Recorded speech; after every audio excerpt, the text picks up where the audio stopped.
Thank you all for meeting with me. You're all doing some wonderful work destroying the world, but I think it's probably time for us to reevaluate. Yeah, sorry for the interruption, but I think we're in the wrong meeting.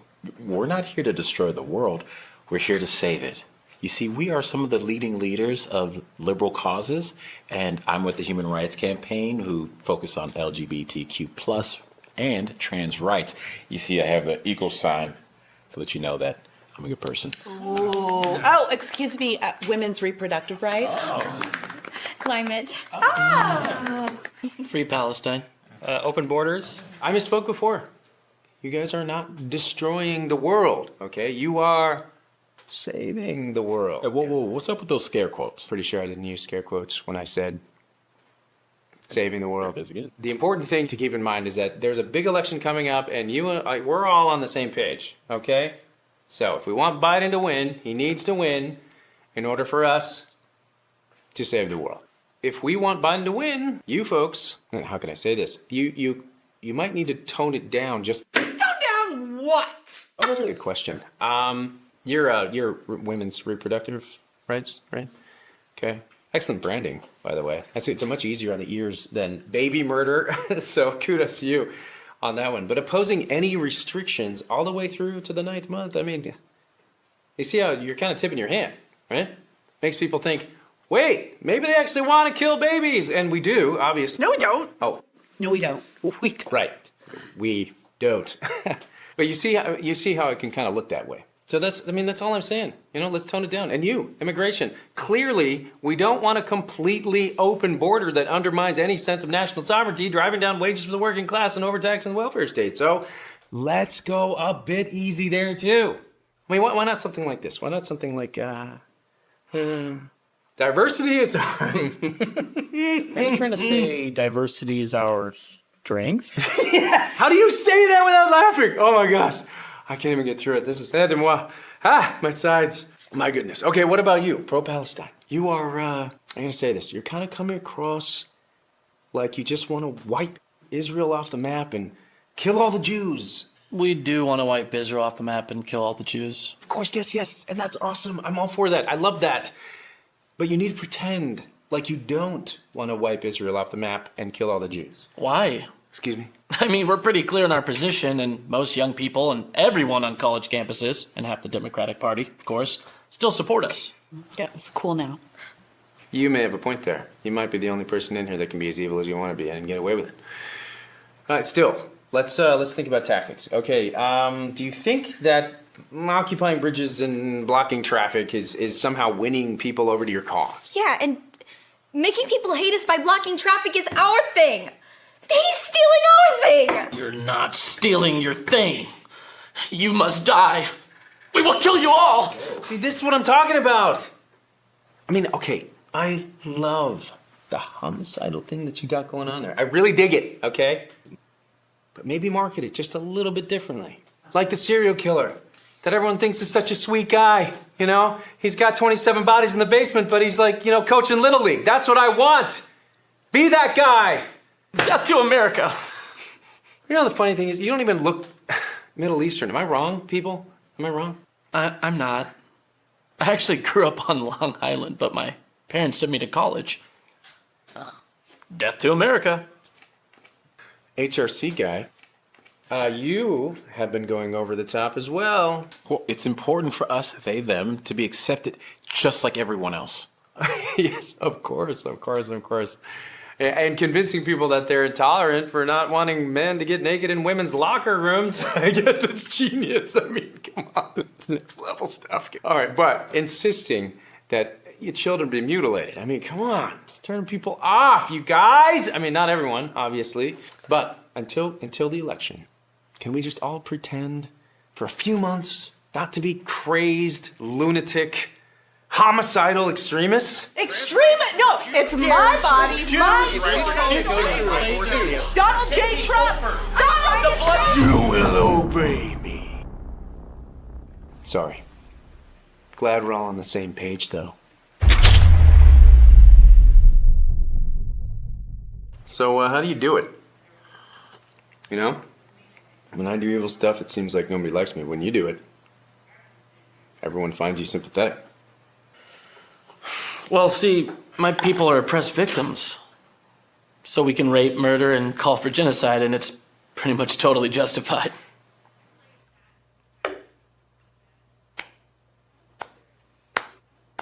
Well done, Ahmed. Well done. Hey you! Are you enjoying these videos?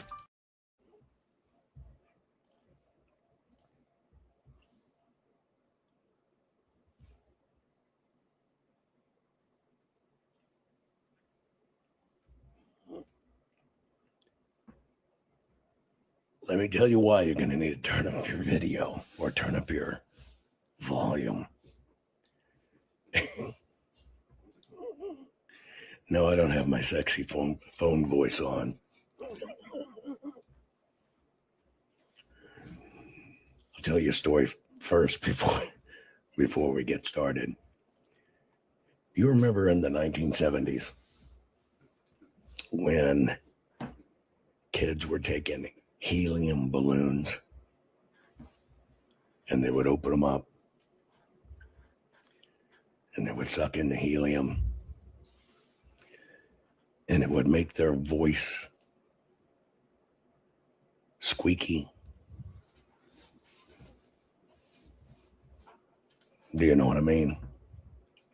Well, I was one of those kids in the 70s that did that, and while everybody else's voice got squeaky, mine disappeared. Completely just disappeared. And it was gone for about 2 months. Yeah, if I could sing and do the Barry White, I could probably do it right. But I lost my voice. Now, what they told my parents it was is I might have had some sort of weird reaction to the helium or something in my vocal cords.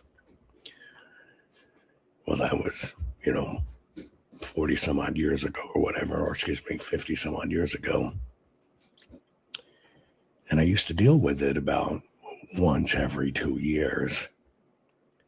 And then it looked like I would kind of mature out of it as I got older. But at all my time at, Fox Television and other stuff, I would have to deal with it about every 4 years. I would lose my voice for a period of time, so I couldn't, be on the air. And I've been excused from this for pretty much the last 8 or 9 years. Haven't had a problem with it. So what I think's happened is between just, burning the fire so fast and stuff, I finally got to that point again that I got my system too far down. And I try to wait for it to come back. Right? Somebody saying I have my panty dropper voice on. But this is it. Anyway, so you might want to turn up your volume. But there's not anything that technically I can do about it right now. I just got to ride through it. And I hope that it comes back. But this is about the best it's going to be. The more I push, the more I'll lose it. So just make sure you have your volume up. As you join me on our late night love songs. You want me to play Misty for you? Anyway. It's just an effect. Somebody's saying move closer to the mic. Does this work? I'm sorry, but got to get back in the seat and got to do what I do. So we're going to have an educational program today. I pre-apologize in advance for the voice. But it's kind of one of these things that when it happens, I have to work and build it right back up. Once this kind of failure in my, it's called aphonia, is what it is, like, different than dysphonia, which is what RFK has. Aphonia goes to a total loss, but for a very short period of time. Okay, share this real quick. We're going to do some interesting training. And the training that we're going to do is we're going to talk about something that's going on that's kind of come up again. Our vote scanning systems being turned off so nefarious ballots can be counted. So we're going to unpack just a 2-minute video, but we're going to unpack it factually because my job is to make you the smartest patriot in the room. So share this program. I'm going to get some warmth on my throat and see if I can keep at this. So we'll get started in about 2 minutes. Warning. The following program has been rated Gilligaff and is intended for open-minded audiences. If the truth offends you, or if you are allergic to focused intensity, intellectual athleticism, or the occasional F-bomb or even irreverent humor, please switch off now. If your delicate sensibilities need to be worried about or addressed, might we recommend the Underwater Basket Weaving channel to you? Otherwise, sit back, enjoy the wisdom, insight, and wicked sense of humor. Cut the crap. How many times a day do you want to say that to politicians? The elite, the loony liberals, the fake news media, and the gender-confused, emotional socialist snowflake crowd. Cut the crap is your secret weapon for fighting for our freedoms and our great republic. It all begins with a massive mental enema, freeing you from the toxic news and politically correct views, which constipate your consciousness with stinking thinking. Your host, Jovan Hutton Pulitzer. He's known for calling out politicians and telling them to cut the crap. You've seen him on virtually every television network and listened to him on Coast to Coast Radio. And now he's here to help you learn to fight for America. Culture, race, and American politics. They all have one thing in common. They all need to cut the crap. Now, here's your host, Jovan Hutton Pulitzer.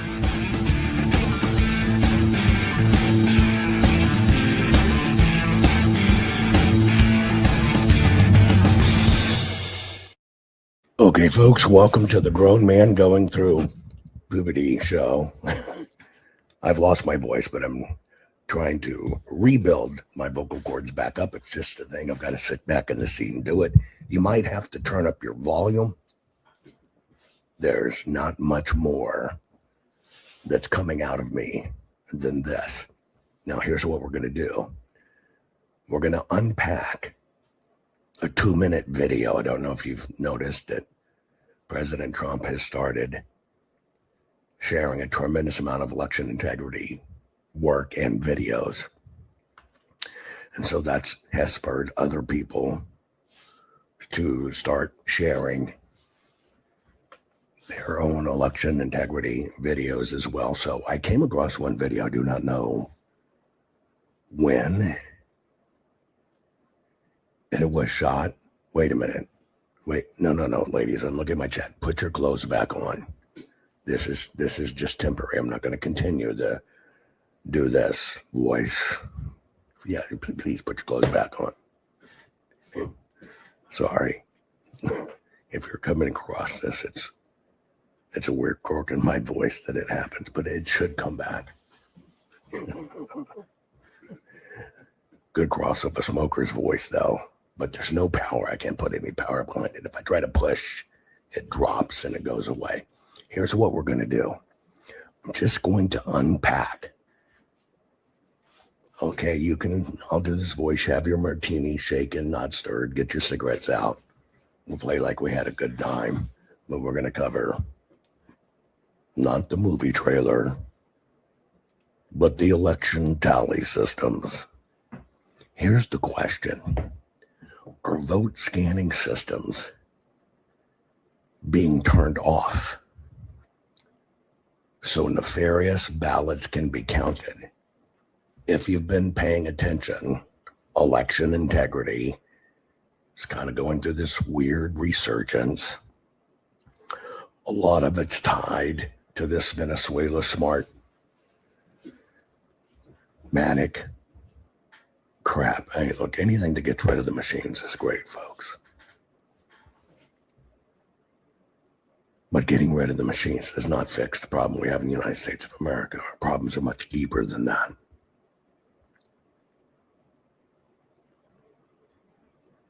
But anything that gets us a head start, I'm for. Now, where I set on this is the system really only kind of plays with us. It's never really going to fix itself when there's an opportunity to control elections. It's an illusion that our elections are transparent and accurate. So it's not about necessarily fixing it, but what the extent I don't think they're going to go to, there's never going to go to the extent to fix what needs to be fixed because it's federal racketeering. And we would have thousands upon thousands upon thousands of lawmakers going to prison for very long term. They're not going to do that to each other. So they're going to take steps and measures, steps and measures, steps and measures. That's one of the ones I want to talk about today because there was a video that I saw online, even though my voice isn't here and it hadn't been on the air. I'm still here all throughout the time doing work, doing research, working on my next books or anything else like that. I'm here. I just haven't been able to communicate. And of course, when my voice is like this, I can't do radio or anything like that. Specifically radio. And so here's the context that we're going to do some teaching today, because it's very important that we get this correct. That's it. We must get every bit of this in election integrity correct. It's not cheerleading camp, although I'm all for cheerleading camp. It is only about getting it right and getting it fixed. But this video was just too good to pass up because there's so many topics we can talk about in 1 2-minute video. So here's how it came about. There was a post that somehow I managed to see come across my Twitter feed. And yeah, you're hearing my voice differently. It's a condition I have that haunts me every few years, that I lose my voice. Although if it's a teaching tactic that I do late night music voice that you can get naked to and it makes you pay attention, then maybe I'll try to teach this way. I don't know. But I saw this post come through. And it's, as you can see at the top, it's by record Professor Clemens, that supposedly doubted if somebody knows about elections and stuff. But what he was posting was for this other fellow, which you've seen before, William Doherty, who is a math science and tech professor as well. Currently serves in some position at Texas A&M. You've seen him in the movie Selection Code. Here is how this text reads, which you can read it for yourself on the screen. But Clemens says, so much election fraud to expose. Hang on 1 second. I had to mute that or it would splatter all over the screen, sorry. Expert explains how hundreds of thousands of fake ballots with no chain of custody were submitted through Dominion tabulators configured not to check. Not to check for counterfeit paper. So this was the post. Expert explains how hundreds of thousands of fake ballots with no chain of custody were submitted through Dominion tabulators. Configured not to check for counterfeit paper. I want you to take a few points down.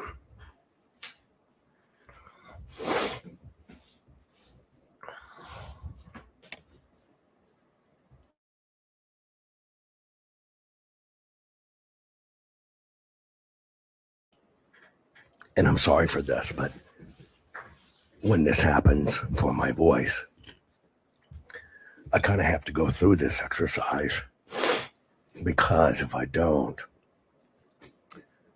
rebuild my vocal cords, which is just like anything else. It's a muscle, you got to work it. If we were counting how many things that this one post says, number one would be hundreds of thousands. Number two would be fake ballots. Number three would be no chain of custody. Number four would be through Dominion tabulators. Number five would be configured not to check for counterfeit paper. Those are the five material claims of this post. And this is kind of a double post. It's one election supposed expert holding up, heralding another election integrity expert. Number one, hundreds of thousands of ballots. Number two, that they're fake. Number three, no chain of custody. Number four, submitted through Dominion tabulators. Number five, configured not to check for counterfeit paper. I'm going to play the video for you.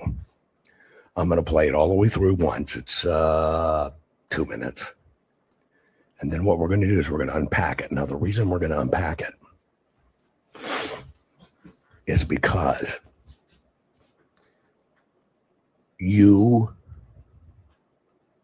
sitting there may not realize this, but you are the key to us winning and getting our election fixed. Not a single expert out there. Not even me. I'm not the key. I'm a conduit, but you're the key. The reason I'm doing this is because if you don't understand it yourself, you cannot instruct your government, your lawmakers. You're it. You are it. You are the only thing that matters in this. Not a single expert, not a single professor, not a single attorney, not a single anything. You are the key. You are the one that possesses the power to get this fixed. Now, many times the system will usurp your power by frankly getting you to say stupid crap. Right? The system many times will trick you into saying things, claiming things that destroy your chances as an American voter to get it fixed. And that's why I'm doing this. Because, frankly, I'm like you. I don't want the rat bastards to win. This is about our children. For you and I, folks, this is over. All we can do is assume the teaching role and the instruction role. But this is about our kids and our grandkids and our great grandkids. But you're the key to getting all of this fixed. Nobody's going to go from late night infomercials, hawking pillows, to becoming a governor that's going to fix us. That is not how this works. It is we the people. It always will be we the people. So with that, I want to show you this video first. This is where we'll start. I'm going to play it through. I do not know. I know there's probably an hour of this out there. I hadn't seen it before. But we're just going to analyze approximately 2 minutes here. Here we go. There were many, many problems discovered during the Maricopa audit. So in the first place, the Senate subpoenaed the ballots, and the Board of Supervisors delayed 5 months before they delivered the ballots. Out of 1,600 something boxes, all but about 50, the seals were missing or had been broken. There was no chain of custody on them. Dominion has a very specific requirement for ballot paper to be used in a Dominion scanner. So we're talking about something that's 4 or 5 times thicker than an ordinary sheet of paper. It has to be manufactured by the Roland Paper Company in Canada, and it has to have an infrared fluorescent watermark on it. Inside the scanner, there's an infrared light and a detector to make sure that the ballot that's been inserted is not counterfeit. But when the citizen auditors actually got to look at the ballots, they found 9 or 10 different kinds of paper, most of which came from Staples and Office Max. You say, well, how is this possible that they scanned 2 million ballots and didn't detect and reject the counterfeit paper? It's very simple. There's a configuration setting to turn the detector off. So basically, the machine was set not to check whether the paper being inserted was counterfeit paper. And you can count counterfeit ballots as many times as you want and get the same numbers. But that doesn't mean that they were legitimate ballots, because they weren't. Acceptance of counterfeit ballots wasn't just relegated to Dominion tabulators in Arizona. In Alabama, a citizen went across the street and printed a ballot image on notebook paper. The machine accepted and tabulated the votes on every single ballot. So in other words, you can make 500 copies of one ballot and send them through. Just send them through. So this is why we need to be watching to make sure.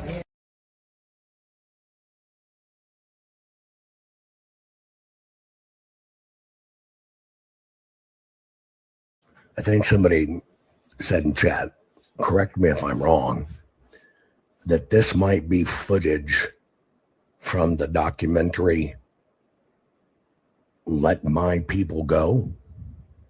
Can anybody else confirm that? Is that where maybe this footage came from? I don't watch other people's work, but could that possibly be where this video came from? Not that it matters. What matters is as we unpack this, okay? Now, this is a very simple exercise. William Dordry, the man speaking, is a very learned professor. He's a well-known technology systems guys, and now he serves as a emeritus math professor or something at Texas A&M. I've had exactly one conversation with him in 5 years. Okay. Outside of that, and the narration is Professor Clemens, who is heralded as a big election expert and stuff. But this is where this came out. because all of this stuff is recirculating again. Now, you heard Dr. Doherty basically make a series of claims. I want to kind of unpack each one of these for you. And here's what I mean. There is not one or a dozen or 20 dozen people that are going to save our elections. 20 dozen experts cannot fix this. 20 million Americans that are concerned and take this seriously and learn it is the only thing that will change our elections. The teaching module here for you to understand is I would not hesitate at any time to have someone like Dr. Doherty sit on the witness stand and testify. He is more than qualified. He's the epitome of the type of person you want on the witness stand. Credentialed, presentable, not intimidating, measured, right? An air of authority. So that's what you want on the stand. Testifying in any case as to what went wrong. But I do believe there is one additional standard that supersedes all of that. And I think that standard is it must be factually correct. Right? Factually correct. Now, from a witness testimony standpoint, Dr. Doherty is only repeating secondhand knowledge. Most of you know that. Now, why do you know that? It's because the work that he's speaking of, the facts that he shares, come exclusively from my team. So even in the witness stand, he can only speak of what he has heard. He can't testify as to what he learned in an audit. He can only testify as to what he heard. Now, since many people will look at people, and you should, he's credible.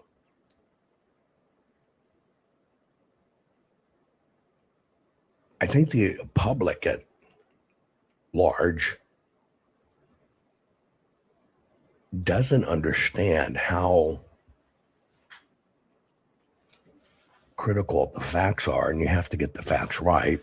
And it's common knowledge that most people in election integrity, a lot of the things they talk about are things that you've been here on the journey for over 5 years. You've learned personally from our team. And a lot of people will just spit it out as experts, but they have nothing to do with it. There's only one expert I care about in this, and that's you. And I need you to become an expert in this. Because, see, you're on the ground. You're local. You're there. You need to understand how this works. So we're going to pull this apart, and we're going to go through it one by one. Now, it's going to be a 3-part angle that I'm going to do this. I want you to be in the critical mode, as if you were at a trial by jury. So you understand, is what I'm hearing as a juror evidence of something? The of something is it evidence of a crime? Which most people tend to think of elections and evidence in the terms of crimes. So that's the first part. The second thing I want you to think of, because you've got to put yourself into the prosecution box. If all we do as a nation is regurgitate what any media tells us, we're dead. I would assume you understand that, right? If we just regurgitate things we hear, we are no better than the pro-Palestinian protester on the street that says Israel murders babies. They round them up in a room and burn them up. Do you understand what I'm saying? This is why we must be better. We must actively choose to be better. Okay? And so I want you to put yourself, for this short little video we're going to analyze, in that prosecution box. And you must understand cause and effect. What is a crime, what is not, what is fact, what is not, what is hearsay, what is not. If you're just tuning in, yes, I've lost my voice. It happens every once in a while. It's only a thing I have with my voice that happens. Sorry. Just play like you're listening to late night radio, but instead of love songs, you can do the horizontal mambo too. It's how to get your elections fixed. So here we go. I think I'm going to split screen this here. And let's kind of take it claim by claim. Let's begin. There were many, many problems discovered during the Maricopa audit. Okay. I'm only asking you to analyze this as if you're the jury. You have an expert witness with multi-degrees saying there were, I'm Batman. Did I deliver? Somebody saying, Jovan say, I'm Batman. Anyway, now you've blown my cover. What the fuck am I going to do now? It's the only time I get to wear spandex and get away with it. And you forced me in a weak moment to give up my ID. Although if you looked at my eyes and my suit, you would know that's why I have to darken out my eyes. I'm Batman. Anyway.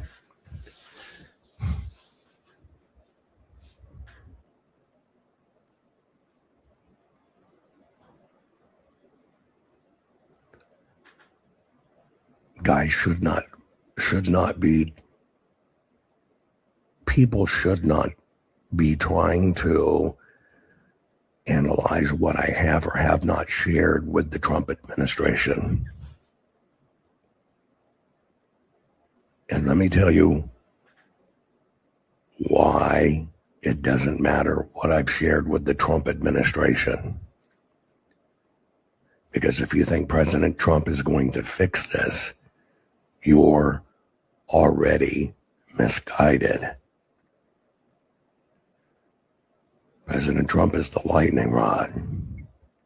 You are the fixer. If you don't get this, if you don't adopt this, we won't fix this. Yes, it matters what he knows, But what matters more is what you know. Go back to that one little point. There were many, many problems discovered during the Maricopa audit. Okay. When you're in a jury box and you have an expert witness with incredible credentials like this speaking, and they're speaking, basically paraphrasing, there were incredible problems with the Arizona audit and discoveries of the Arizona audit. Can you use his testimony on that topic? Put it in chat, yes or no.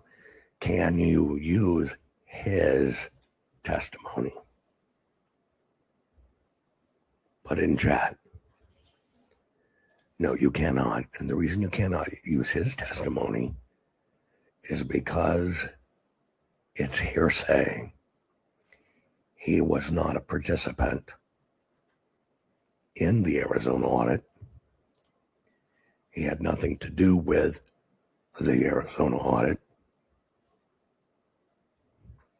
And so you can't use that. In a court of law, it doesn't matter what he testifies to. If he was sitting in a court of law, you cannot use that testimony. He was not part of the audit. Therefore, it's hearsay. Therefore, he can't even be considered a material witness. Now, I want to remind you of one thing.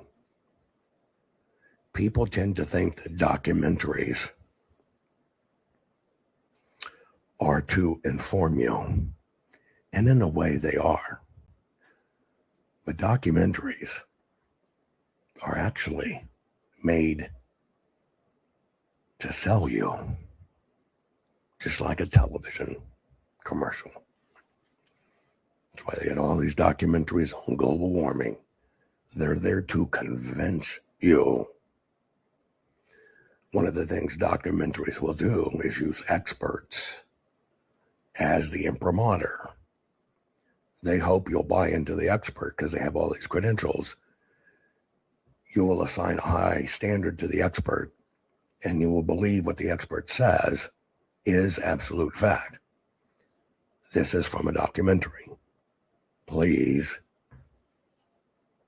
take it for what it is. Now let's go to the next little piece. So you understand you can't use his testimony on that. So in the first place, the Senate subpoenaed the ballots, and the Board of Supervisors delayed 5 months before they delivered the ballots.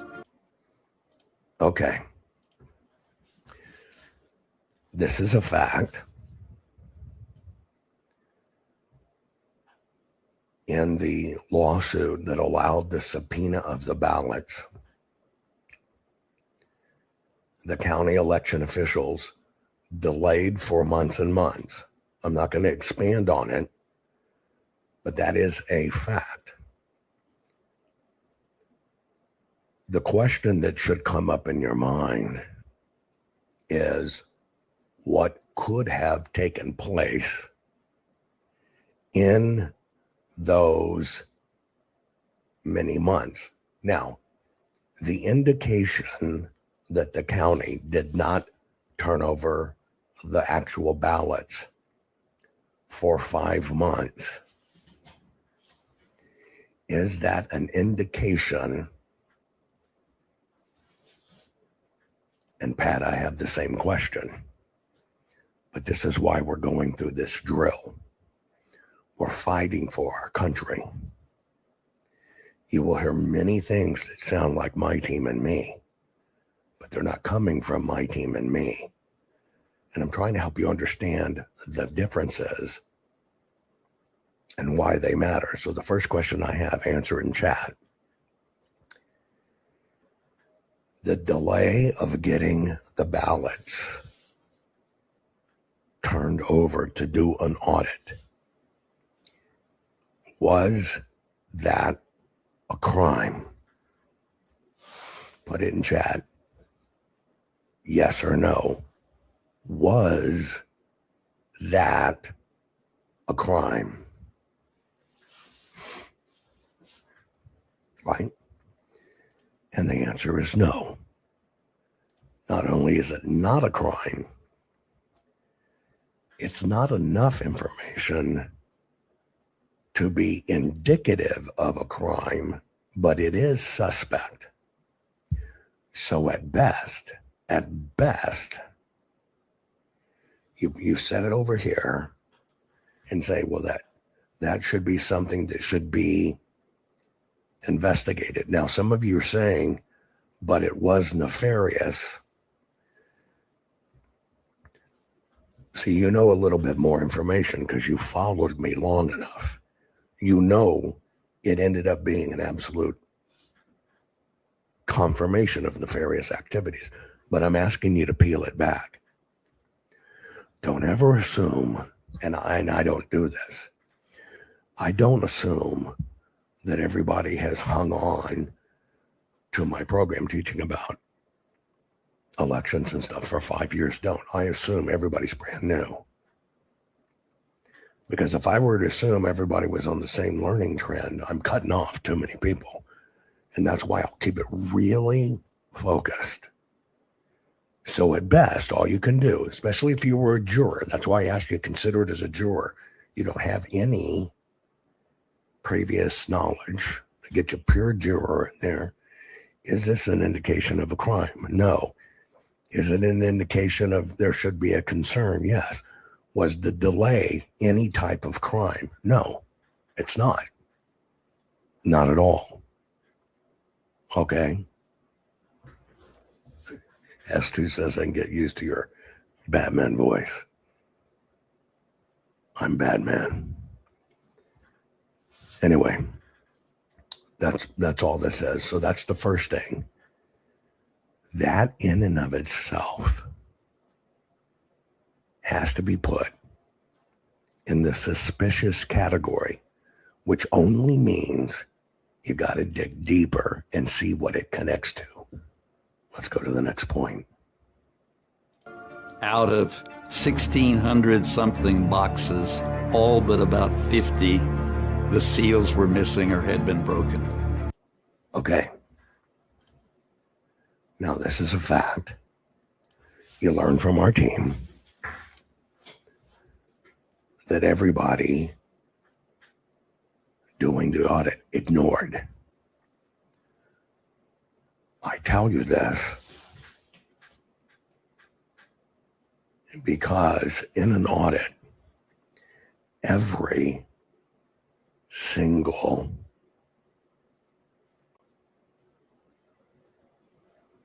piece of evidence must be considered.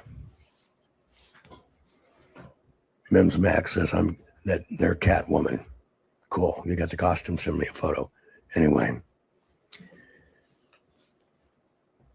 we shared this with you years ago.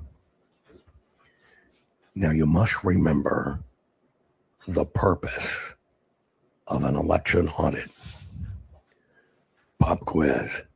Is the purpose of an election audit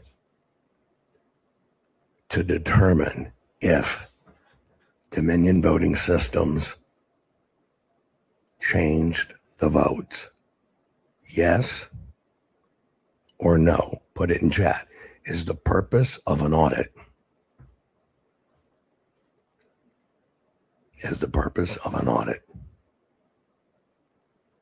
to determine if Dominion voting systems changed any votes? The answer is no. Is the purpose of an audit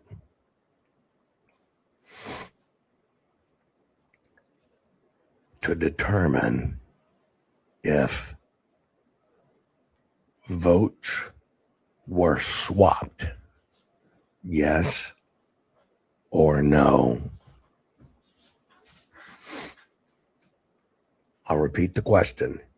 Is the purpose of an audit to determine if votes were swapped? And once again, the answer is no. Is the purpose of an audit to determine if any of the election machines or systems were rigged? Answer it in chat. Yes or no. And once again, the answer is no. Is the purpose of an election audit to determine if your candidate had the election stolen from them? Yes or no? No. Now that may surprise you, but every one of those points I gave you is actually a point of legal disqualification. You didn't know that.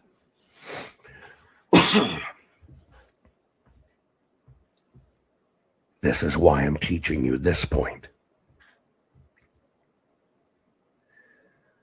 Mike is correct. An audit is to determine if proper procedures and rules were followed. That is it. Now, why does that matter in a court of law? Because if you come in and say, I did this audit to confirm how many votes Dominion or whatever changed, you're immediately disqualifying your claim. Do you know why? Because you have come into the audit with a predetermination of intent that you have not audited yet.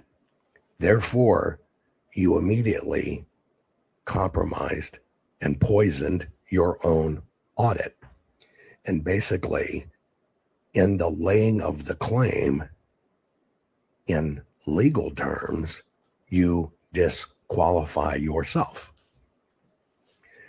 Now, the reason I need you to understand this is I just want you to think of all the lawsuits filed and all of these claims. I'm telling you right now, that was the system's plan. Don't ever underestimate the system. They know how to manipulate this shit out of you. Now, this is so mission critical. Because when you come into an audit, when you come into a claim basis, and you are already claiming crimes, it allows them to disqualify you. Our whole country, by so-called election integrity experts, making claims. And we're doing this because of the claims made in this one post. Claim number 1, so much election fraud to expose. That's a claim. And you just see claim after claim in here. Hundreds of thousands of ballots, fake ballots, no chain of custody, submitted through Dominion tabulators, configured not to check for counterfeit paper. That is training for your mind. And if they can train you to communicate that way, you'll never see the inside of a courtroom. And what happened in all this stuff, it never made it inside a courtroom. And this is a prime example. Why? The bottom line is, thank you, Lady Vu. My voice will come back. It just happens.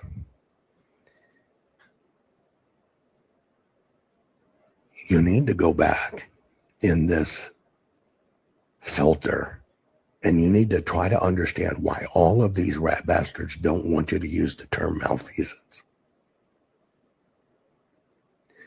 Because they know if you wise up and you use the law as the law is written, you will kick their ass. And so they have millions invested in controlling your words and in controlling your mindset. They need you to disqualify yourself. That's it. That's it.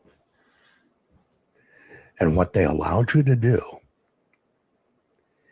and they allowed lawyers to do it. The lawyers were chosen in this, folks. A lot of these words were used intentionally, but they let you donate away to these causes, knowing nothing will ever happen to them because you gave them everything they needed in advance. So part of this racket is through influencers, television programs, broadcasters telling you what to think.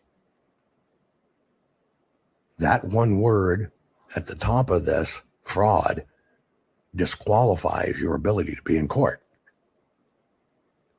and make a legitimate claim. Because the only legitimate claim you can make is, we think the election was mismanaged. That's it. Now, we discovered during the course of the audit, because we look at everything, and I'm going to go back and give you this little piece again. 1,600 something boxes, all but about 50, the seals were missing or had been broken. Okay.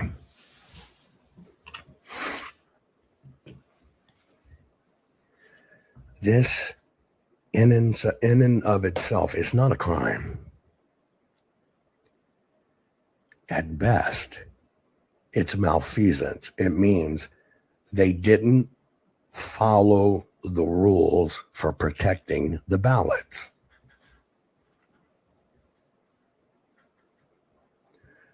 $1,675 boxes.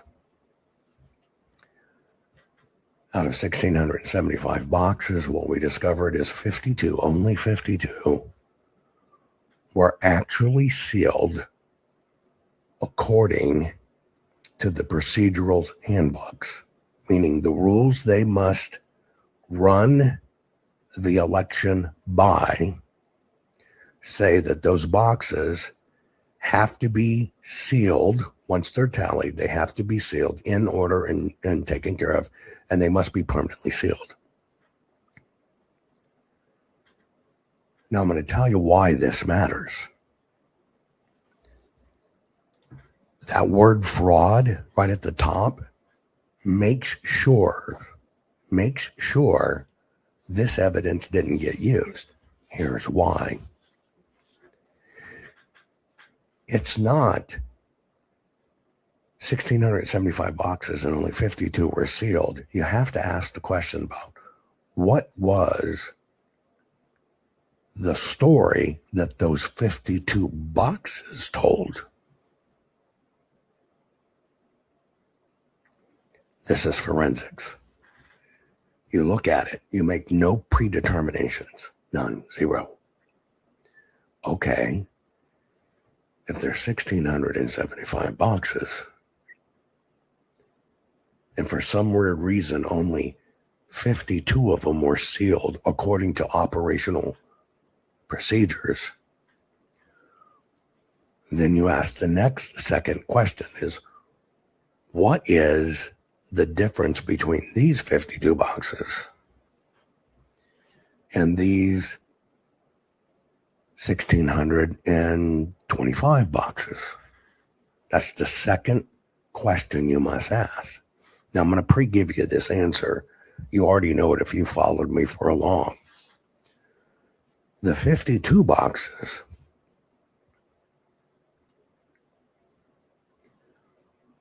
were hand selected at the close of the election by Katie Hobbs and team that said, if we get audited, we will only look at these boxes. Now, the first thing you should learn in that is when they tell you, well, we just have boxes from random batches and we check them. Is that a true statement? Yes, it is. Listen to my words. Well, we just have boxes that are just randomly selected in the numbers of all the boxes we have, and we look at those. Well, that is a technical statement because they are random throughout the numbers. What they're negating telling you is they were pre-selected, which now generates another question. Why would you pre-select boxes? Again, I'm going through this drill because this video that's circulating that is mismanaging expectations and setting people up for failure again. Okay? Now, this is where auditing comes in. Anytime they do a set aside, right, of any boxes of ballots, there is a piece of paper that must go with it. If they don't have that piece of paper with it, it compounds their problems. And so we were able to confirm that the boxes that were set aside were ones that were specifically set aside to be hand audited in the case of an audit, which means it comes with a piece of paper that directs that. See, they will let you assume all day long. We just have, hell, there's 1,675 boxes. They all have different numbers. We just picked 52 of them. See, your mind fills in the blanks. This is what the system relies on. You see experts claiming that's fraud. You use the word fraud, which they want you to use. You've disqualified the case. So now we know 52 boxes were hand selected. So you've got to go, why would they hand select these boxes? You got to keep on, you got to peel back the onion like Shrek says, layer by layer. Well, when you look inside those boxes, you see the by the book standards. Okay? By the book standards. There are an average of 8 batches. A batch is about 200 ballots. They're contained together. They have a header card that says, here's what we learned in this batch. The header card's there, the batch there. Header card's there, the batch there. Header card, get it? You're able to see the procedure. So now you're able to verify, oh, that's the procedure. Interesting. It matches what the manual says. That is the procedure. this box is procedurally correct. So now you go and you ask, okay, but what's different? This is where you compare the 52 boxes now to the remaining 1,625. What we should have is 1,675 boxes that were all procedurally the same.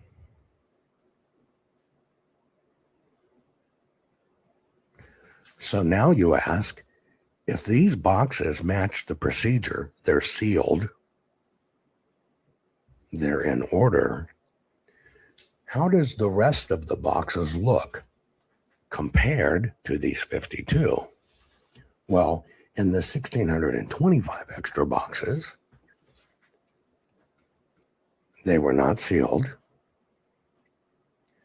All of the batches were just all over the place. Header cards were in the bottom. The batches weren't kept together. And where batches were kept together, there was just a bunch of other random ballots just stuffed in the boxes.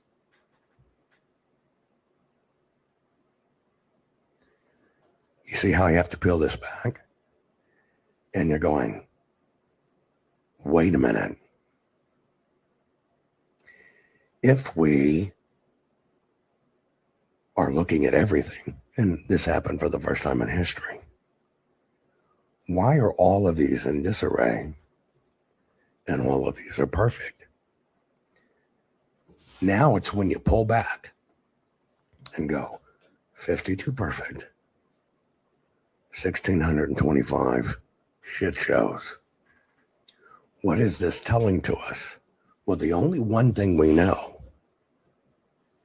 for a fact is they hand chose these boxes to look at if they were going to be required to do an audit themselves. Well, it so happens that the boxes they chose were in perfect order. Because why? Well, I want to see the boxes you looked at. Well, here they are. And you look at them and they're pretty and they're pristine. See, they're not showing you the rest in the back of the room. And you go, oh, damn, it looks like you did a good job. So now you have a forensic evidentiary procedure that you're looking at the differences to try to determine, okay, what happened here? Now, when we got to the end of the audit, we found the paper was a shit show. We found the printing was a shit show. We found the no folds was a shit show. We found the duplicates was a shit show. All these things bad. You know what's also unique to those 52 boxes? They don't have those problems.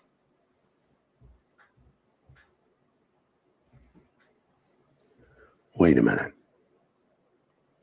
If there's 1,623 that, or whatever, that have all this mess and all these problems, and you're saying these 52 have none of those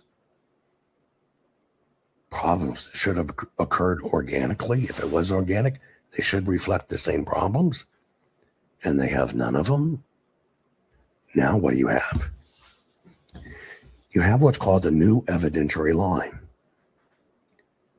Because basically you go, if these are random and they were just pulled and they're supposed to be representative of snapshots of the election, how is it that they don't have any of the problems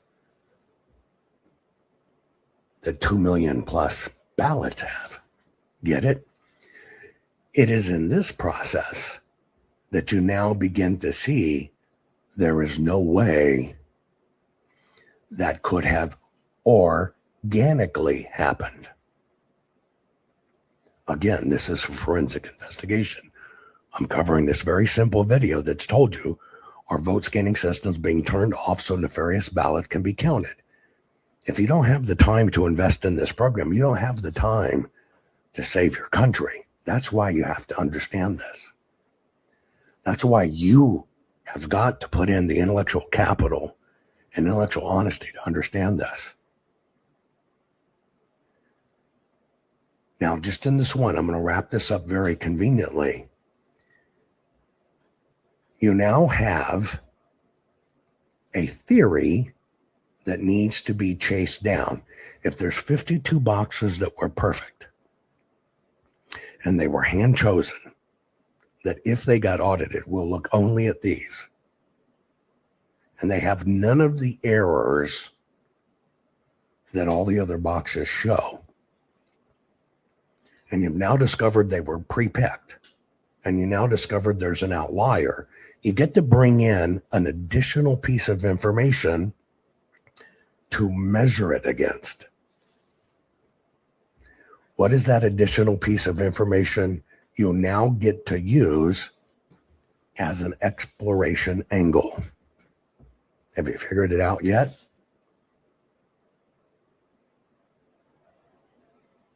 He told you in the problem. I'm going to go back.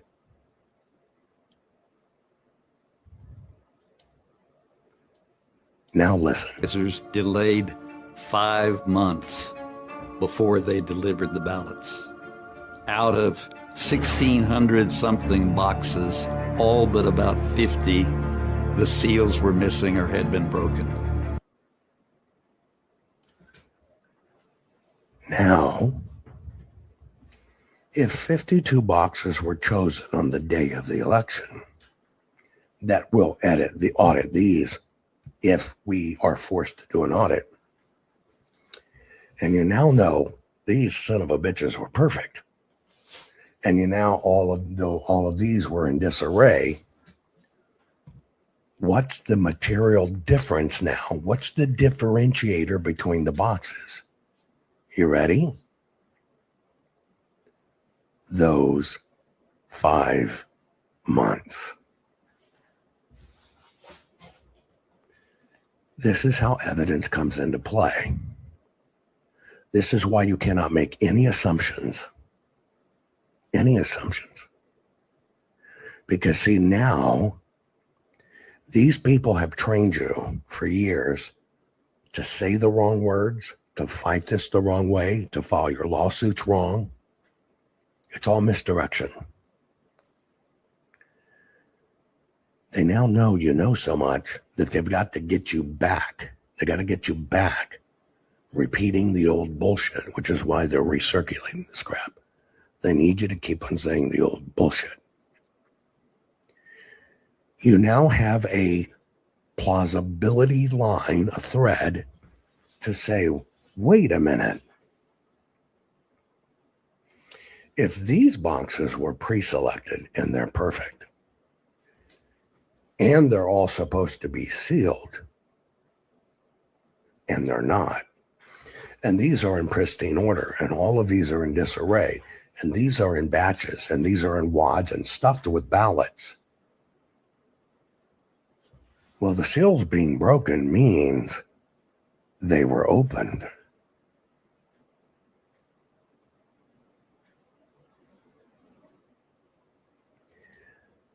So now you have a question. Well, since they were supposed to be sealed on election night, and they obviously weren't sealed, what's the difference between election night and now? 5 months. Now you have an entirely different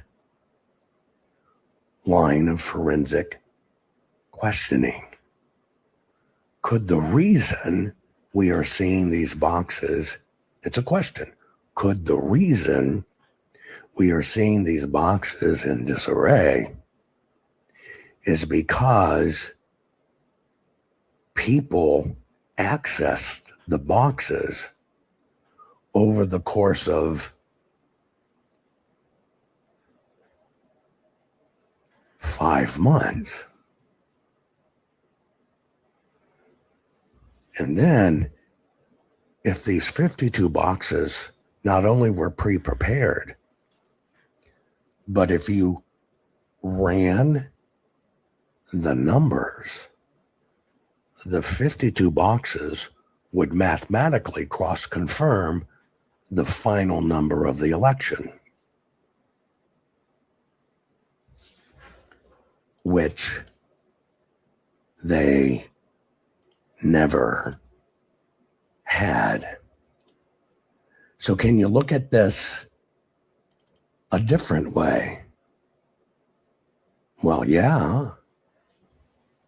What could have happened in those 5 months? And then when you look at the numbers and you realize they were scanning in ballots a month after the election, and that none of the ballot types matched, not a one. They were way off. They said there were mail-in ballots. They weren't machine folded. There were too many hand folds, and there were too many no folds. So now what do you have? See, this is just a fact.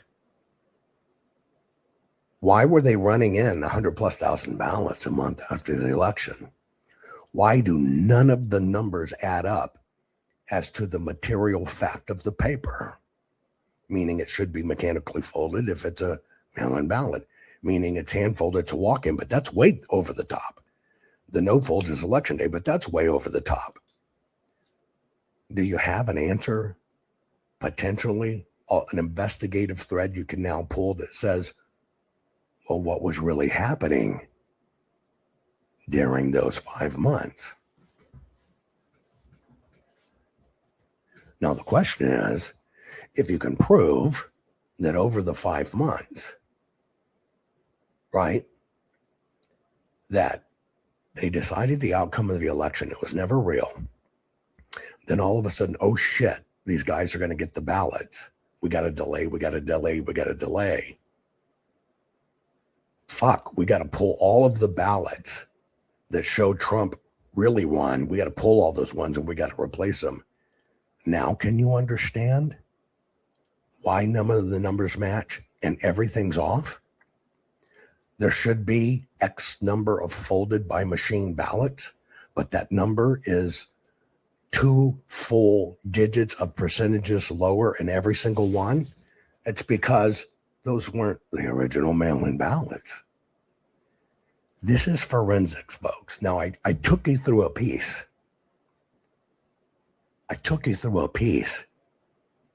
That the system doesn't want you to know, because the system doesn't want you, they want you to say fraud.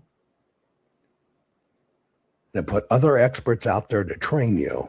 But here's the deal. I never had to say fraud. See, this is maladministration. You certified an election on November 30th, and the numbers never existed. That is maladministration. You said you had this many mail-in ballots, this many handfolds or whatever. You never had them. And because you did it to such propensity, and now we understand why these 1,625 boxes this way. What have you proven?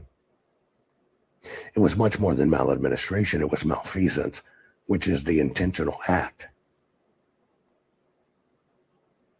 But if you start off with the word fraud like they're training you to do, it'll never see the light of day. Let's keep on going. There was no chain of custody on them. Dominion has a... Okay. There were no chain of custody on them. Is that a crime? Put it in chat. Yes or no. These ballots had no chain of custody. Is that a crime?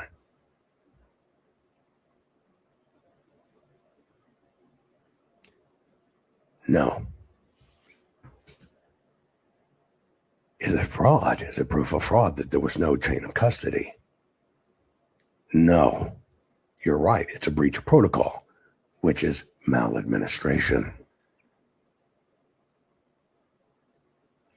They're supposed to have a chain of custody. The boxes are supposed to be sealed. They're not. It's maladministration. You didn't follow the guidelines. See, all you start weaving together is you didn't use the guidelines. You cannot use corruption. Somebody says, instead of fraud, can we use the word corruption? Yes, let me tell you how that works. Go down to your county. Change your registration from conservative to Democrat.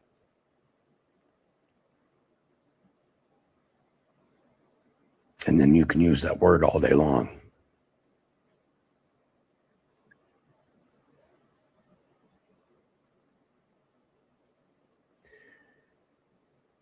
If you won't even play by the rules, which they're banking on, why do you need a substitute word? See, you either get this right or drop out of the game. The system, fraud. Well, I'm not going to say fraud because Jovan says don't say fraud, so I'm going to say corruption. Does the word corruption have a definition?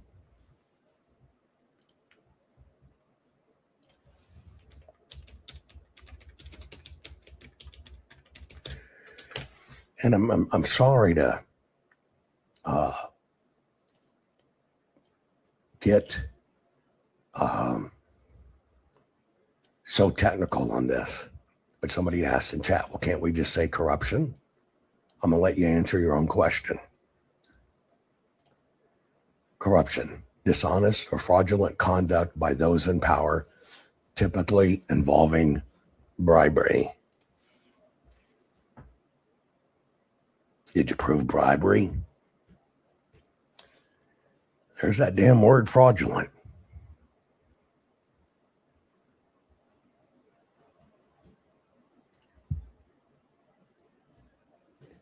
But see, you're trying to fill in the blanks.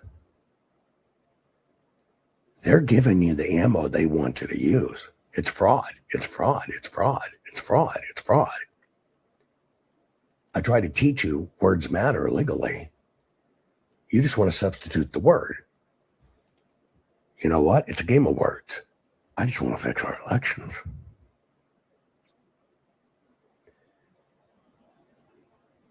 The reason they're afraid of me is because I can eat their lunch. The reason they won't debate me is because I've already won. The reason they ignore it and they put shit like this out is because the battle is done. Oh, by the way, some people say I'm at the giving up point. By the way, if they can tell you nothing's going to happen and they can train you nothing's going to happen, they're going to throw a party in your favor if you give up.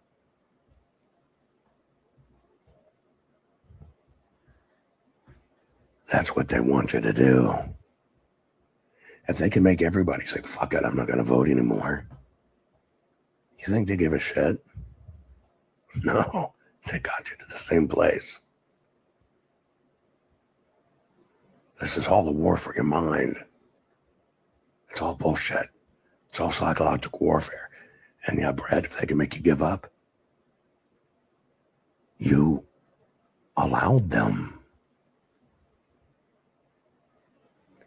You should be fighting for your life, your kid's life, your grandkid's life, because it is.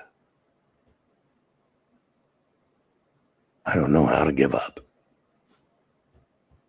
And Lord knows I think of it.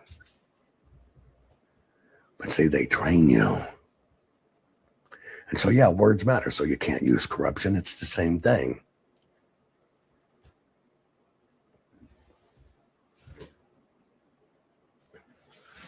That's why I'm doing this. Very specific requirement for ballot paper to be used in a Dominion scanner. So we're talking about something that's 4 or 5 times. Okay, so here's an expert saying there's a very specific requirement for the ballot paper to be used in the scanners.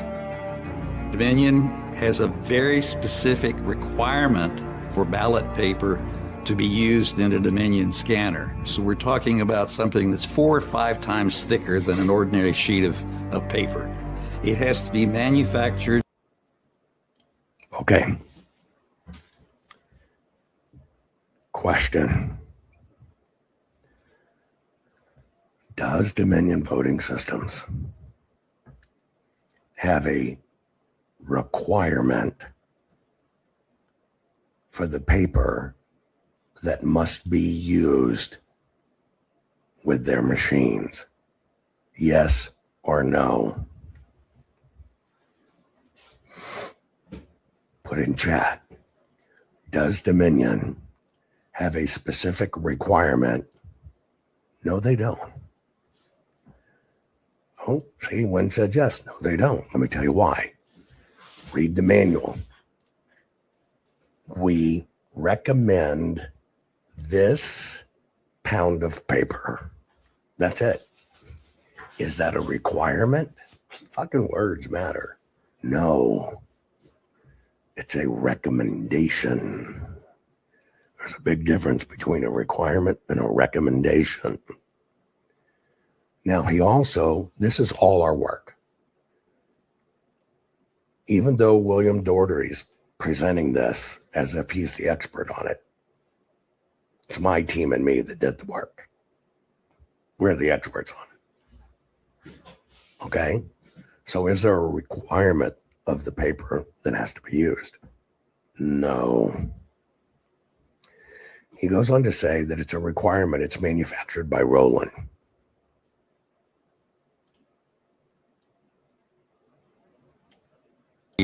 Of paper. It has to be manufactured by the Roland Paper Company in Canada, and it has to have an infrared. Okay.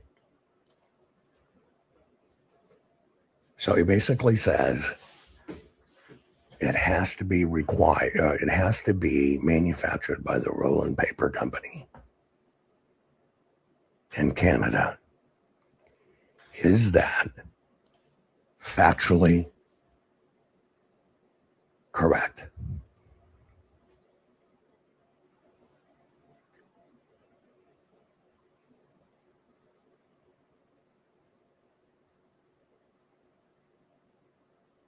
No.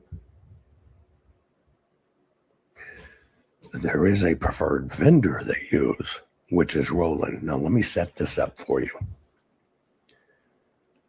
There's a fellow by the name of Bob Hughes, which we brought into the process. We brought him into the process because we knew he used to run Runback. We brought him into the process.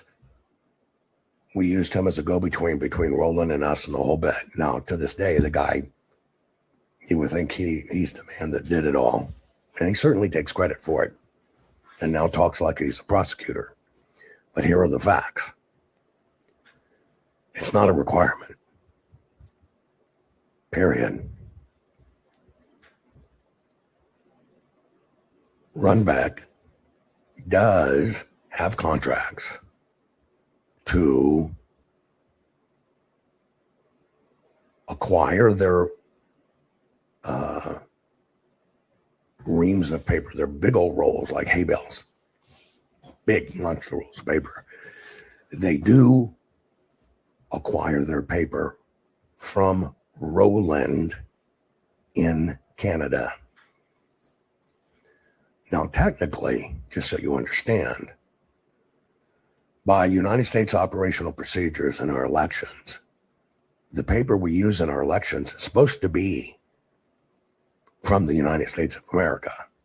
Procedurally, it's already out of whack. Okay? So what we did is we got to know the Roland Paper Company. We did the debriefs. We did the interviews. They sent us all kinds of material and information and facts. They worked with us hand in hand to develop our forensics for the paper. So I don't know why he's commenting on it, but okay. And I do know that Bob Hughes takes credit for all of it. But for all the forensic work, it's our team, et cetera, et cetera, et cetera, et cetera. Now, I'm going to give you a few rapid fire things here that are material to the 2020 election. Number one, for the first time in history,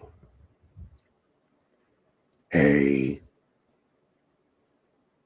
county came out well in advance of the election, a year and a half in advance, and started bragging, and this has nothing to do with Canada, and Canada is not material to this fact.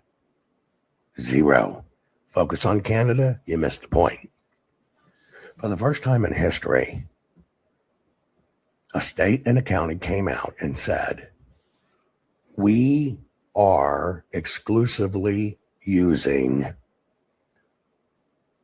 vote secure paper for the 2020 election. Never in the history of ballot paper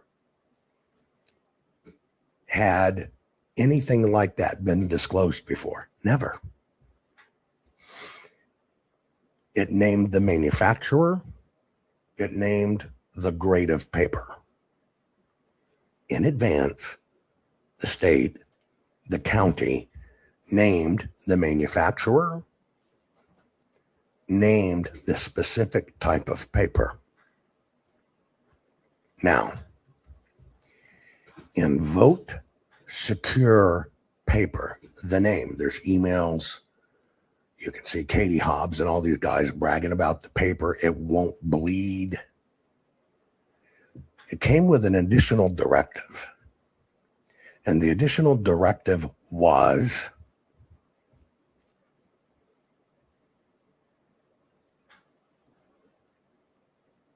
you now must use a Sharpie to cast your vote.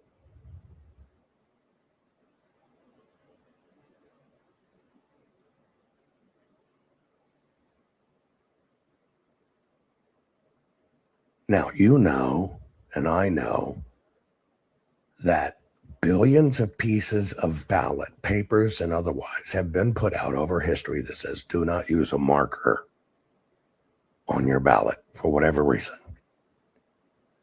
So this was the first time in history, same election, that the state made a mandate. You must use a Sharpie. In fact, there's all kinds of emails that says, okay, well, early voting, we can't control it, but you must force everybody to use a Sharpie on election day. Everybody knows Sharpies bleed. Well, that's why the paper comes in. They said, nope, we ordered vote secure paper. It's special. It won't bleed.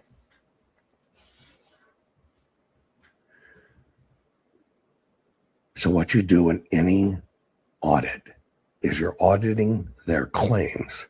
Is this that you required standard, normal procedure, and was there a true reason for it? So now we're back up.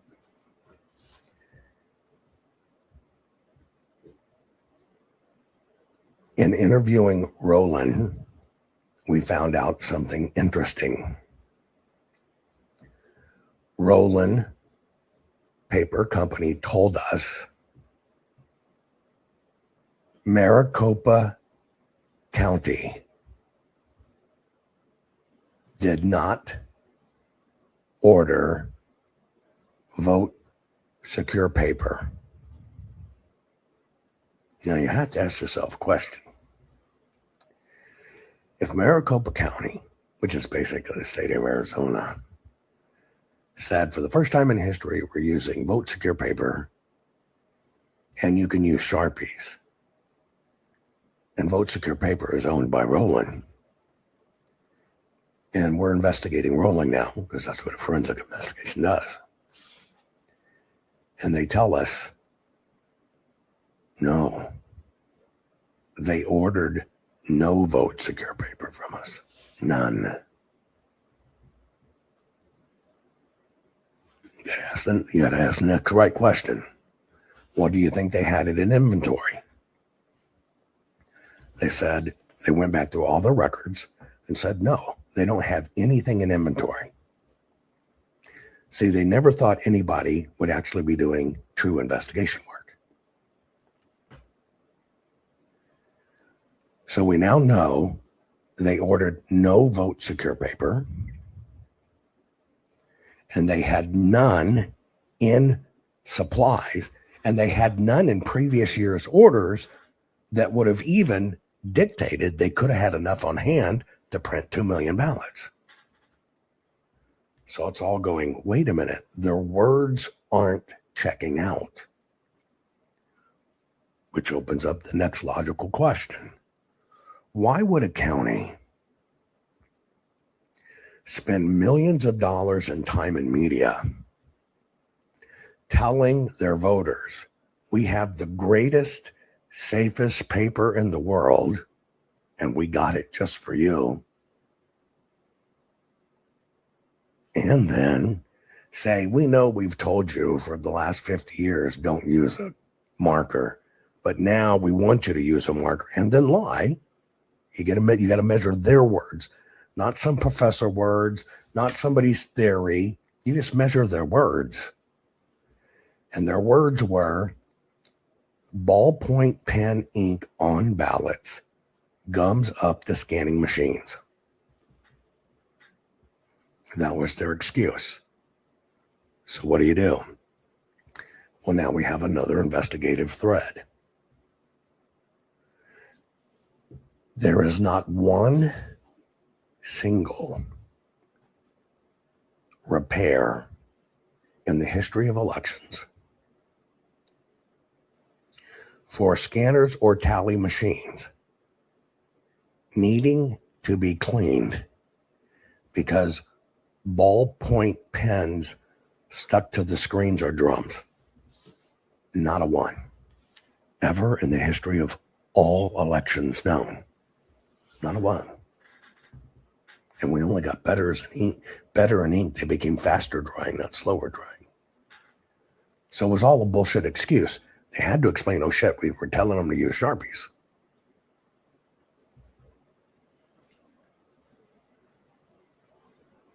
And they know they're going to bleed because they're being taught it's going to bleed. Well, we got to have an excuse. Well, we're using a super paper and pens are bad.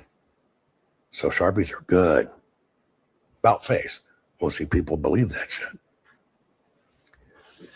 Now I'm going to cover these in synchronous. I'm going to cover the little last part of it here. Okay. Dr. Doherty goes on to explain that this is a very particular type of paper, and he is correct. But let me let you hear his explanation of it. It has to be manufactured by the Roland Paper Company in Canada, and it has to have an infrared fluorescent watermark on it. Inside the scanner, there's an infrared light and a detector to make sure that the ballot that's been inserted is not counterfeit.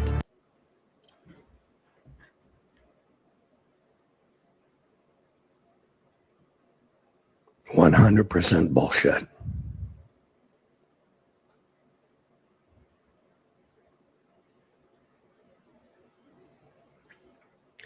If you were to do your homework and look up scanning using IR, you will find out that scanning with the use of IR happens to be one of my patents. I have 207 patents in this space alone.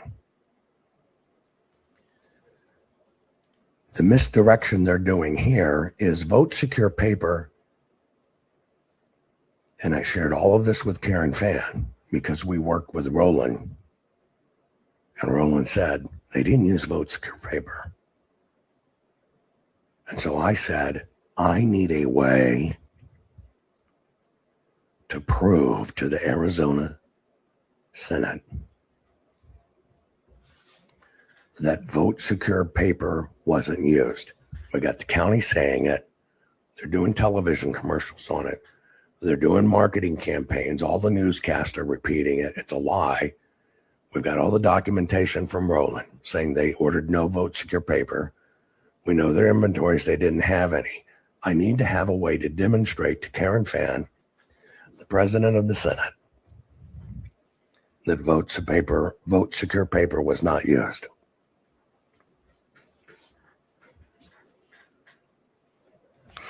So Roland sent us even more care packages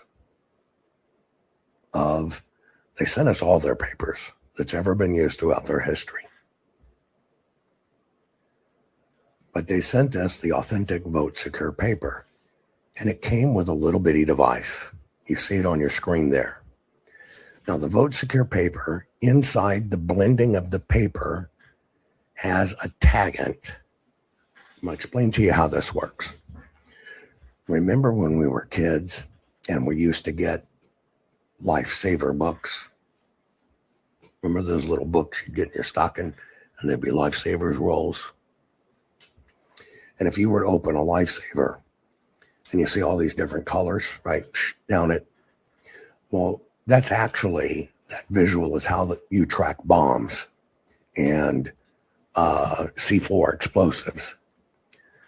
The way we're able to track where a bomb comes from forensically and find the bomber and find out who made the C4, the plastic or whatever, is by law, it has to contain a tagant. So think of that roll of lifesavers and think of there's 12 in a row and each one's a different color. Looks like a rainbow. Now take that and microscopically push that layer down and make it the fraction of a single piece of glitter.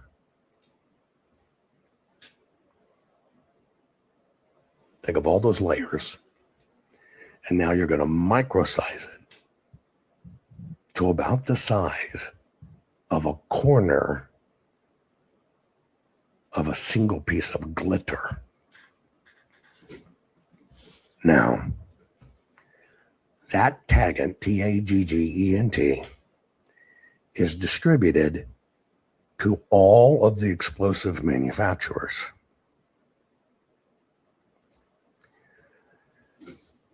In a rotating cycle, they get assigned colors, and it's based upon what is the particular material and formulation, who is the manufacturer, what factory, what date it was made, okay, what batch it came from, and where was this batch distributed.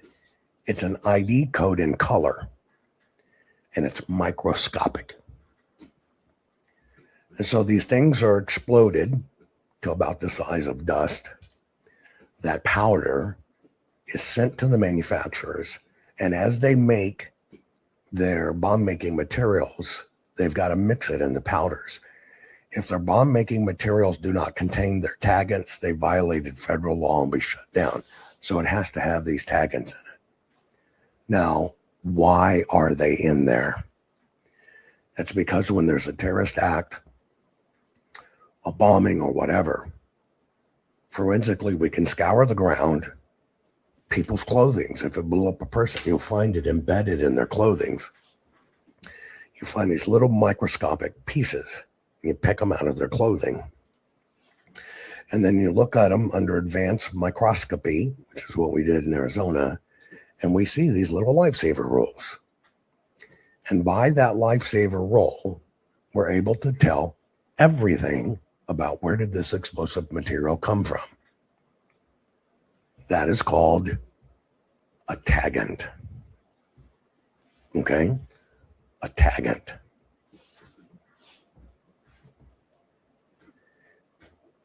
That is why forensics and protecting our country is so sophisticated that most people don't know this. We can track it.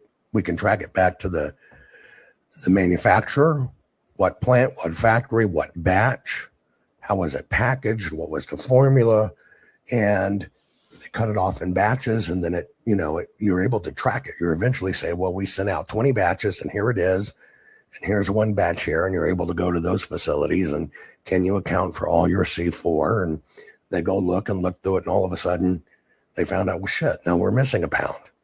That's how forensics is done. So what Professor Daughtery here is doing is misinformed, ill-informed, and misdirection. Now, he intentionally uses the word watermark, and it's because one of the cons that's out there is trying to get people to use watermark ballots in their election, headed up by Mark Fincham. They don't tell you they get a quarter a ballot or a dime a ballot or a nickel a ballot. They don't tell you that stuff. He has taken all of this and blended it into one convenient lie that the machines look for the watermarks. Now I'm going to let this play out.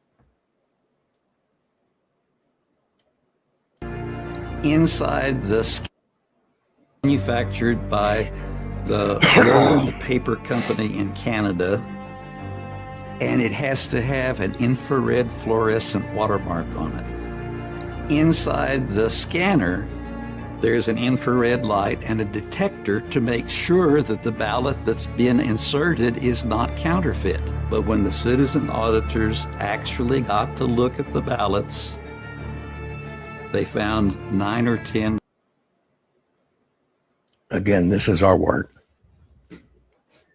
But everything he just said is 100% not true. So let's unpack them. Number one, it's a chemical reactor in the paper when the paper is made. That little device there, which is like your key fob to your car, right? You basically set it on the paper and it either displays a green light or a red light. That's it. It has to touch it. Green light or red light. That's it.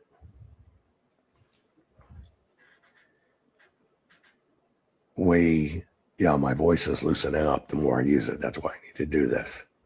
Okay? And so there are no watermarks. The system wants to sell you, we're going to cure this with watermarks. They've already began. But as I taught you, there is not a single scanner or tally machine in use now or in use in 2020 that can verify a watermark. There is not an IR detector in these things. This is blatant misinformation. Not a single scanner or tally machine can verify if the right paper was used or if the paper was counterfeit. Now, the problem I have with this is a top academic expert. And this is crap. Now, what he's going to go on and tell you is they turned off the machines not to recognize the paper. That is incorrect.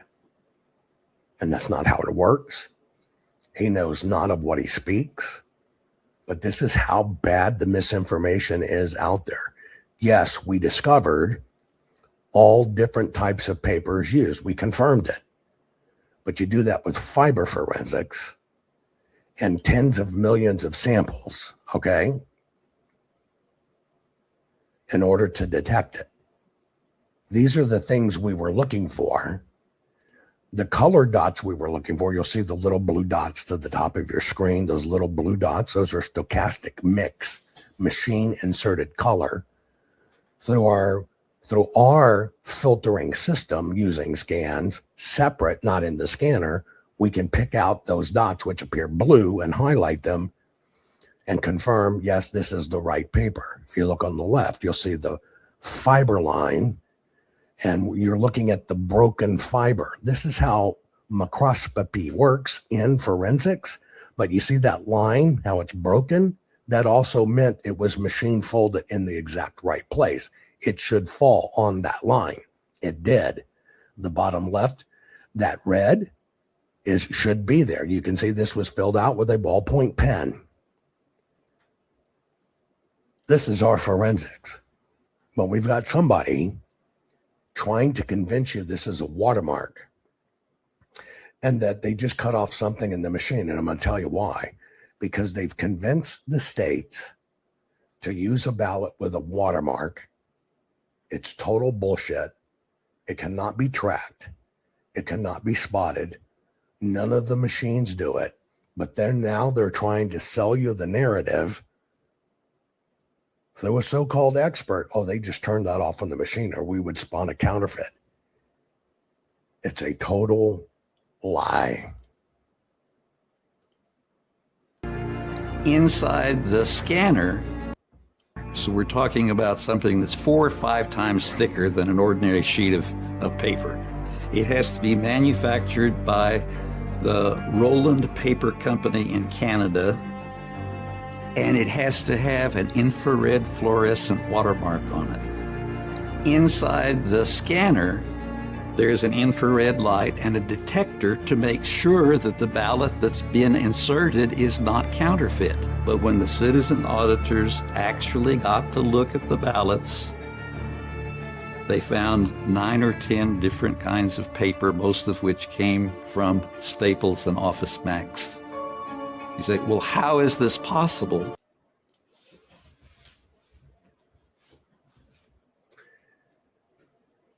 The grift politically with watermarked ballots is instead of using a 2-cent ballot, they're going to go to a $1 ballot. And it's printed with a currency grade IR watermark in it. The lawmakers, of their own admission, are earning options and fees per ballot used.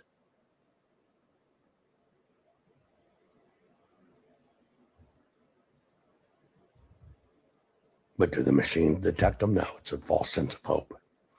Everything this expert told you is bullshit. He told you, he said in there, well, the paper came from Staples, the paper came from Office Max. He's only regurgitating our training cycle. Let me tell you how this works. In order for us to see the grades of the paper underneath, now you see we can see 2 grades of paper here. Top left, I can see fiber grade. Top right, we're looking at it through a filter to see the textures and we're looking at the edges. Bottom left, I'm seeing the printal grade. You can see it by looking at the letters. We're looking at how does the paper hold the color. All of that we can measure against based on the right paper. In order to do this, here's how we had to train our systems. People in Arizona that got extra ballots that held on to them. We got those. So we know this is an official ballot, supposedly mailed in. You take those ballots, okay? You basically have this big piece of ballot paper and you start snapping forensic photographs, basically in the size of a postage stamp. Okay? And you do the front and the back of the ballot. Then you change the scale and the lumosity. Scale means, 100 dpi, 200 dpi, 300 dpi, up. That's increasing the scale of dots per inch. But at the same time, you've got to repeat it again. So you take thousands of photos of a singular authentic ballot. You do multiple ballots. So we had, I think, 50 of them. So you got thousands of photos of an authentic ballot. You do it 50 times over. So now you got hundreds of thousands of photos of the real thing. Then you change in increments the density of the pixel. You go up, up, up, up, up, up, up, up, up, up. So now you have grades and levels. And so if we were looking at 100 DPI, this is what it'll look like. If we're looking at 5,000 DPI, this is what it should look at. And that becomes a standard. Then you change the light source. Light source. Direct light. 1 o'clock, 2 o'clock, 3 o'clock. Get it? You see how the light's changing on my face? See this here? Say that? Nothing's perfect in any examination. So we have to account for every possible human interaction. So now you take your lights and you duplicate them. So you have 100 different angles of light, from no light, meaning native snap, to lit well. Now you got to repeat every photograph over at every DPI density. And then you've got 100 different light. So now you've repeated that 100 times over. Then, okay, you take those ballots you have that are authentic. We were able to get extras. We took men, women, and children of all ages, of all dexterities, and we gave them writing instruments. We decided the writing instrument based upon what the market data told us, the most common pens in use at a civilian level and in use at the government office level. In other words, what does Maricopa order?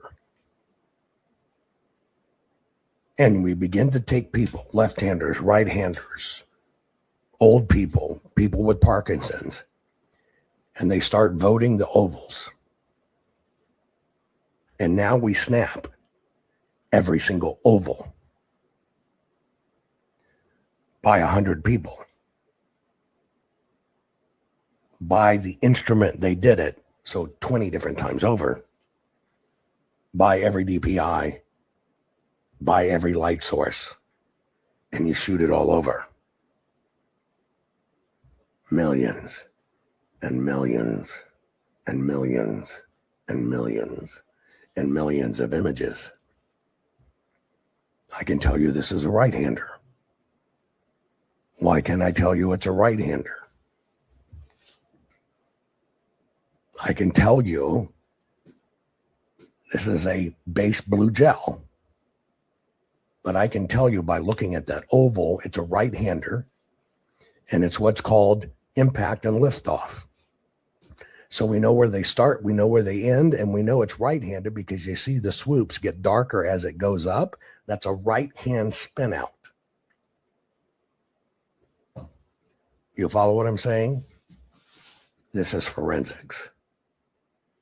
It is only then that you take hundreds of millions of images in every possible age range, every possible lighting range, with pens that come from the very market where it is. You feed it into computers and you teach the computers to recognize it.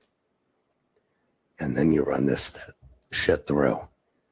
And the computer tells you, this was a left-handed person, here's the pen they use, here's the paper it was on. And what we found is some of these paper, although they had to be large size orders, was just a generic bullshit paper. The same kind of paper you could buy at a Staples in oversized. You could buy it if somebody wanted to manufacture ballots. They get oversized paper, they cut it down, they print the ballots, they vote them, they run them into the systems. Yeah, you see how you have darker on the left at this oval?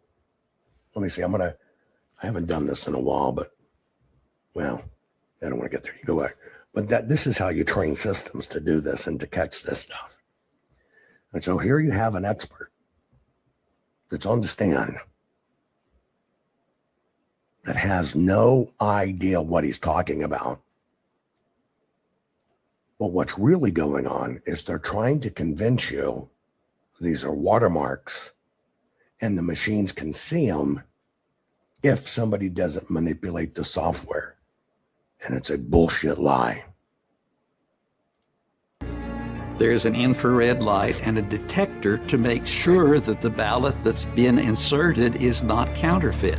But when the citizen auditors actually 100% bullshit. But if you understand it in the concept that they're going to placate you and the system wants to move to watermarks, they're now trying to seed you. Oh, well, the machines can really catch it. Somebody just switched it off. They use our work because you know it. That's the 80% truth they will tell you. But what they're working in is what they really want. What they really want is you to think these machines will catch it when they're scanned in. And it's bullshit. got to look at the ballots. They found 9 or 10 different kinds of paper, most of which came from Staples and Office Max. You say, well, how is this possible that they scanned 2 million ballots and didn't detect and reject the counterfeit paper? It's very simple. There's a configuration setting to turn the detector off.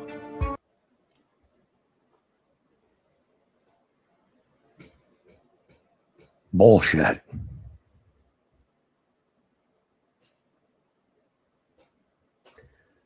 But if they can convince you there's a detector setting that got cut off, what can they convince you? It's the machines. There is no setting that does this. There is no detection settings. There is nothing that does this. There is not an infrared reporting back two-way source that confirms or denies it's the right paper. It's not a watermark. It's bullshit. But what they're convincing you of, it's the machines. And who are they keeping you focused on? Well, Dominion happened to provide the scanner. All of this is misdirection bullshit.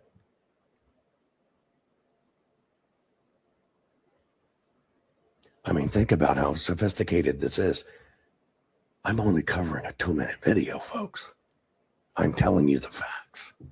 I'm showing you how it's done. I've taught on this for years. The reason you're seeing this con come back up is they're trying to convince you. This is Mike Lindell's expert. This is Mike Lindell's team. These are the guys that get funded to do these documentaries, both Mike Lindell and Patrick Byrne, but this information is incorrect.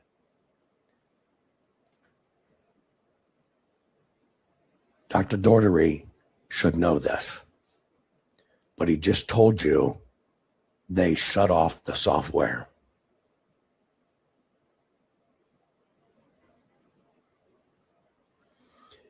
Now, let me tell you why they do that.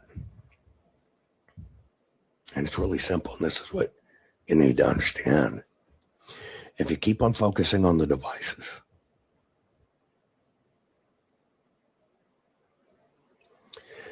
they are subject to the Help America Vote Act and the Election Assistance Commission rules, which are all voluntary. They're going to want to try to convince you Venezuela and all these guys did it.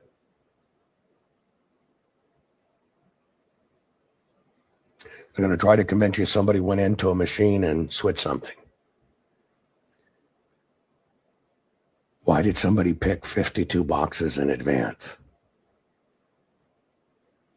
Because they knew what boxes to choose would be perfect. Was that a fucking machine?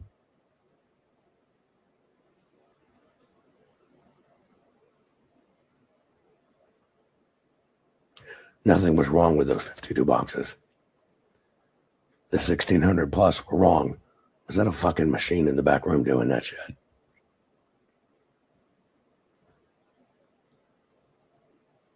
Republican and Democrat officials telling you we ordered vote secure paper. Use Sharpies. Ballpoint pens will mess up the machines. You got to use Sharpies. Was that a machine? No, it was election officials. It was bullshit. Was this a machine that changed the nature of the paper? No. Were the machines still running a fucking month later to add in 118,019 votes? No. So what was the real issue? And I'll tell you what the real issue is. The real issue is they need you to keep away from the fact that our election systems are broken and it's federal racketeering.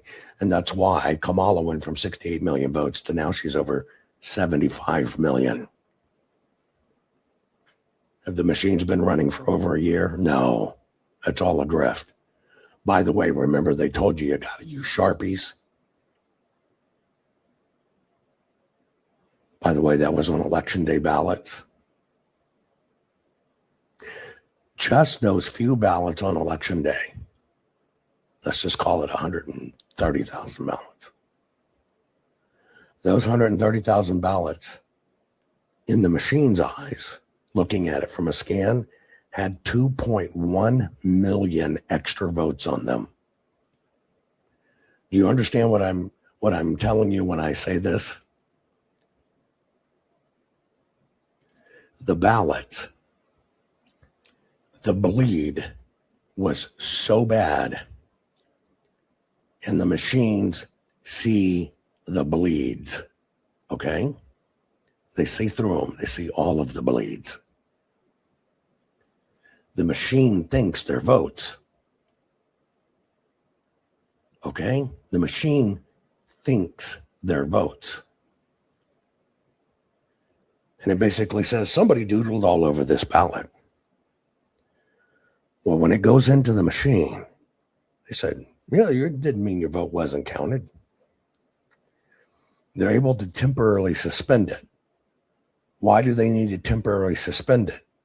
Because if they can suspend it, they know what the vote needs to make it win. So why did they have all of these ballots run in a month after the election? Well, it's one of those anomalies. Remember, like 52 boxes were perfect and 1,600 weren't? What if we just looked at the ballots that were affected by Sharpies?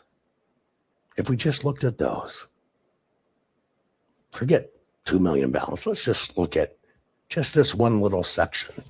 Can we find any other common denominators? Yeah.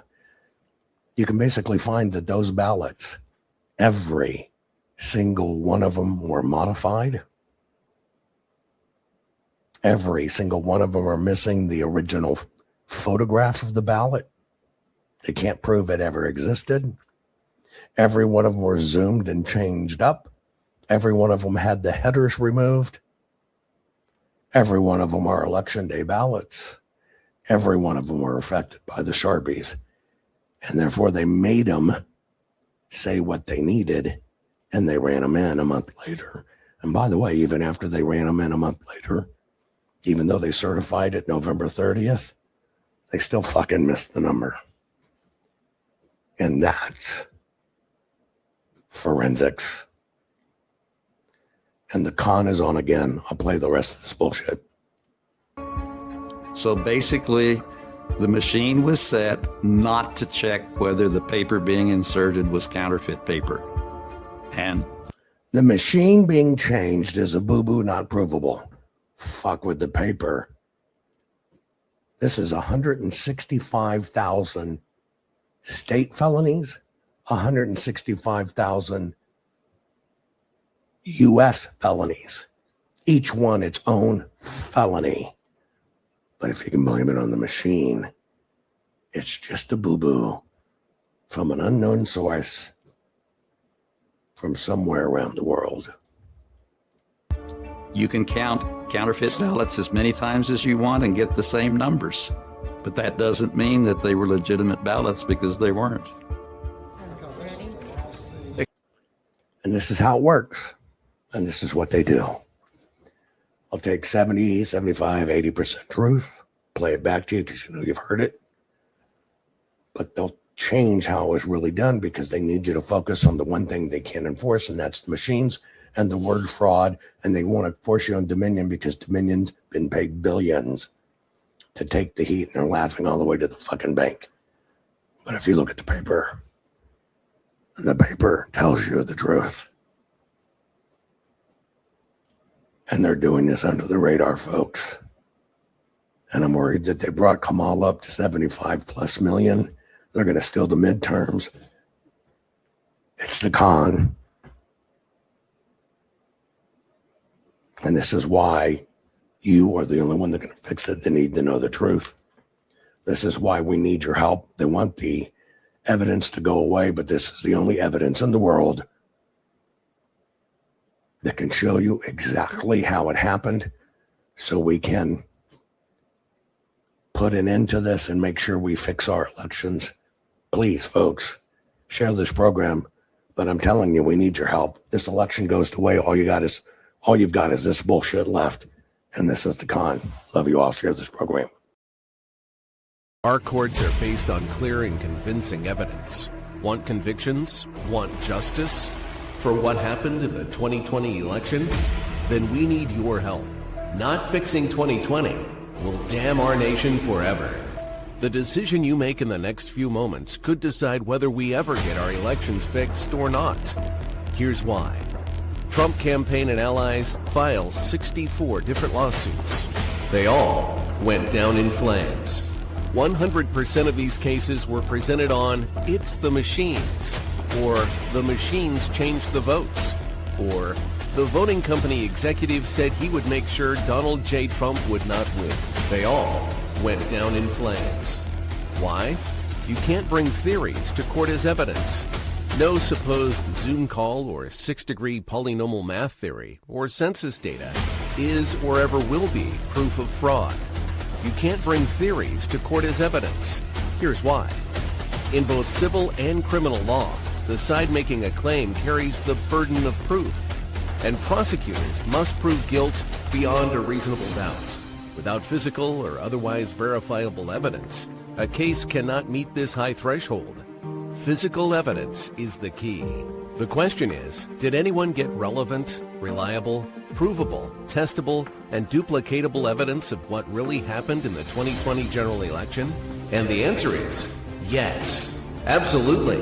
The full forensic audit of Maricopa County, Arizona is the only evidence-gathering work which gathered relevant, reliable, provable, testable, and duplicatable evidence of what really happened in the 2020 general election. Evidence so damning that the system, the deep state, and those who pull the strings of this country have fought to keep it hidden and have hoped to have it be forgotten to time. Almost $3 million invested in time, funds, and efforts to unlock that which the system wanted hidden. But now, that evidence is in danger of being lost forever. So if you want what happened in the 2020 election fixed, then we need your help. Please donate to protect and secure this historic evidence.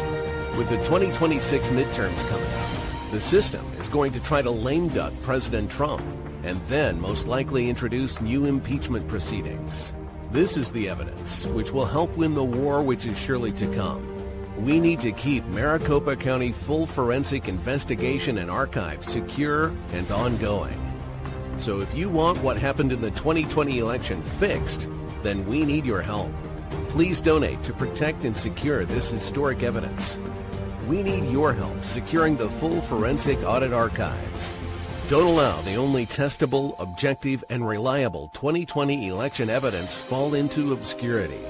Millions were spent on getting it documented and tested. This is historic evidence. Not fixing 2020 will damn our nation forever. The historic Maricopa County full forensic audit effort processed 20,895,610 digital and forensic images of varying formats, resulted in 208 million individual evidence-proof files. The system processed over 58 billion forensic measurements, resulting in over 2 trillion individual base computations. No hopium, no hype, just hardcore forensic evidence. Please make sure the Maricopa County Full Forensic Audit Archives survive. Donate now. So if you want what happened in the 2020 election fixed, then please donate to protect and secure this historic evidence. We can't do it without you. We need you. America needs you. Our future needs you. Please donate now.